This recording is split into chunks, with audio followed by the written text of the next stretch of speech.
బల్లులు సాధారణంగా ఇళ్లల్లో ఉంటాయి. ఇంట్లో లైట్ల వద్ద తిరిగే పురుగులను తిని బ్రతుకుతుంటాయి.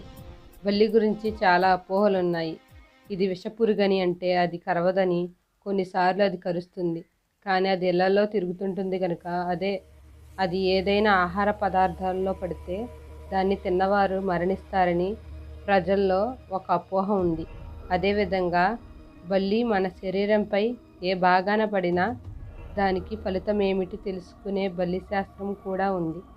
కంచి కామాక్షి అమ్మవారి ఆలయంలో ఉన్న బంగారు బల్లిని ముట్టుకున్న వారికి బల్లి వారి దేహంపై ఎక్కడ పడినా దుష్ఫలితం ఉండదని నమ్మిక. అదేవిధంగా బల్లి శరీరం మీద పడిన వారు కంచిలోని బంగారు బల్లిని ముట్టుకొని వచ్చిన వారి పాదాలను నమస్కారం చేస్తే బల్లి పడిన దుష్ఫలితం ఉండదని కూడా ప్రజల్లో ఓ ప్రగాఢ నమ్మకం ఉంది. మనం ఏదన్నా తలుచుకుంటున్నప్పుడు బల్లి పలికితే అది నిజమవుతుందని కూడా నమ్ముతారు. అది పలికినప్పుడు